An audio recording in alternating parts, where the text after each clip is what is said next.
Assalamualaikum, halo rekan-rekan, balik lagi di channel ini bersama saya Dani di channel Dani Danila, channel edukasi hukum.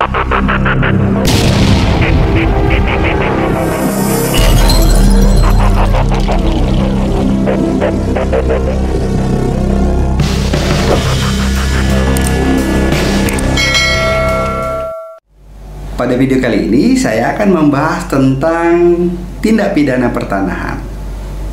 Agak tidak lazim sebenarnya kalau kita dengar kata pidana pertanahan, sebab pada dasarnya tindak pidana identik atau dikenal secara umum sebagai suatu kejahatan yang di dalamnya berkaitan dengan munculnya korban baik harta benda maupun jiwa. Namun penting untuk dipahami bahwa ternyata pembidangan atau pokok bahasan hukum agraria tidak hanya sebatas hal keperdataan maupun administrasi saja. Selain itu, melihat munculnya angka sengketa, konflik, dan perkara pertanahan dewasa ini menunjukkan ternyata aspek publik di dalam hukum pidana juga berpengaruh terkait dengan penegakan tindak pidana pertanahan.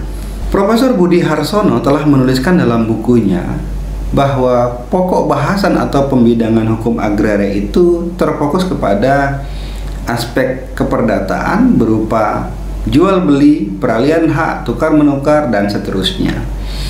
Dan juga berdimensi administrasi berupa pencatatan pendaftaran tanah, aspek pemberian hak maupun pencabutan hak atas tanah.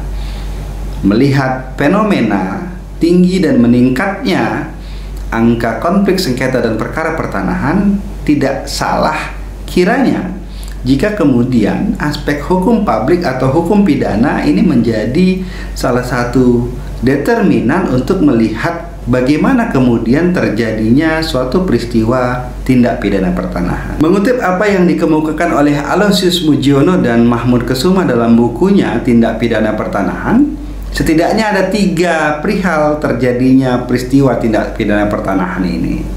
Yang pertama adalah saat sebelum diperolehnya hak atas tanah, atau lazim juga disebut dengan praperolehan.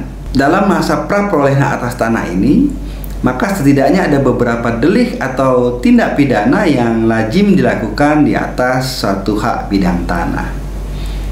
Pertama adalah unsur pemalsuan, sebagaimana diatur di pasal 263 Kitab Undang-Undang Hukum Pidana atau KUHP. Contoh-contoh kasusnya barangkali sering kita lihat atau sering kita baca di media massa, seperti pemalsuan sertifikat, pemalsuan akta tanah, pemalsuan surat jual beli, dan seterusnya. Ancaman pidana dari pasal 263 KUHP ini adalah berupa penjara maksimal 6 tahun lamanya. Ada pula dalam kegiatan praperolehan ini, tindak-tindak pidana yang dilakukan berupa penggunaan akta-akta palsu sebagaimana diatur di pasal 264 KUHP dengan ancaman pidana berupa 8 tahun penjara. Dan tidak terlepas pula tindak-tindak pidana yang berupa memasukkan keterangan palsu dalam akta autentik sebagaimana diatur di pasal 266 KUHP dengan ancaman pidana maksimum 7 tahun penjara. Inilah beberapa tindak pidana pertanahan yang terjadi dalam kelompok atau dalam masa sebelum diperolehnya hak atas tanah.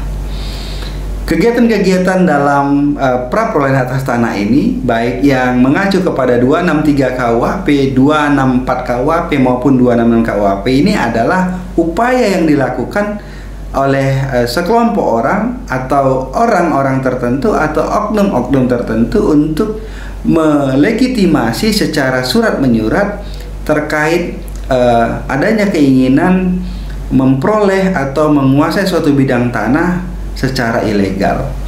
Maka tindak pidana tersebut dikategorikan sebagai tindak pidana dalam aspek pertanahan. Kita masuk ke klasifikasi kategori tindak pidana pertanahan yang kedua, yaitu klasifikasi tindak pidana yang berupaya menguasai tanpa hak. Ini juga kelaziman sering terjadi dengan sebutan lain, yaitu penyerobotan hak atas tanah. Menguasai tanpa hak ini diartikan juga sebagai suatu tindak pidana yang secara ilegal atau secara melawan hukum menguasai suatu hamparan bidang tanah yang bukan haknya. Pasal yang diancamkan terhadap tindak pidana menguasai tanpa hak ini adalah pasal 385 KUHP dengan ancaman 4 tahun penjara. Contoh-contoh perbuatan dari menguasai tanpa hak ini tadi selain penyerobotan, bisa jadi juga penggeseran patok tanda batas dari yang semula menjadi meluaskan tanah atau hak bidang tanah sebelumnya dan seterusnya. Dari penegasan tindak pidananya disebutkan bahwa menguasai tanpa hak ini tentu merupakan salah satu klasifikasi tindak pidana yang melakukan daya upaya bagaimana kemudian sesuatu yang bukan haknya, bidang tanah yang bukan miliknya ini dikuasai dengan cara melawan hukum ataupun yang lazim kita sebut dengan cara-cara ilegal. Kategori tindak pidana pertanahan yang ketiga adalah kategori tindak pidana mengakui tanpa hak. Dalam konteks mengakui tanpa hak ini sebenarnya tindak pidananya belum dilakukan, artinya belum ada perbuatan untuk melakukan, namun sudah terlontar atau terikrar atau tercetus bahwa si pelakulah yang menguasai suatu bidang tanah. Contoh misalkan si A memiliki bidang tanah 1000 meter, kemudian si B, si pelaku tindak pidananya mengakui bahwa tanah yang dikuasai si A seluas 1000 meter tadi adalah tanah miliknya. Delik pidana atau tindak pidana pertanahan yang masuk ke dalam kategori mengakui tanpa hak ini diancam dengan ancaman hukuman sebagaimana diatur di pasal 167 dan 168 Kitab Undang-Undang Hukum Pidana atau KUHP dengan ancaman maksimal 1 tahun 4 bulan penjara. Itu tadi 3 klasifikasi tindak pidana yang lazim terjadi di sekitar kita. Dan terkait dengan 3 tindak pidana tadi, tidak menutup kemungkinan juga bagian dari manuver ataupun cara-cara yang dilakukan oleh para mafia tanah. Waspadalah, tetap lindungi hak-hak atas tanah kita. Terima kasih atas perhatian rekan-rekan, mohon maaf atas segala kekurangan. Sampai ketemu pada video berikutnya. Assalamualaikum warahmatullahi wabarakatuh. Jangan lupa untuk selalu bahagia.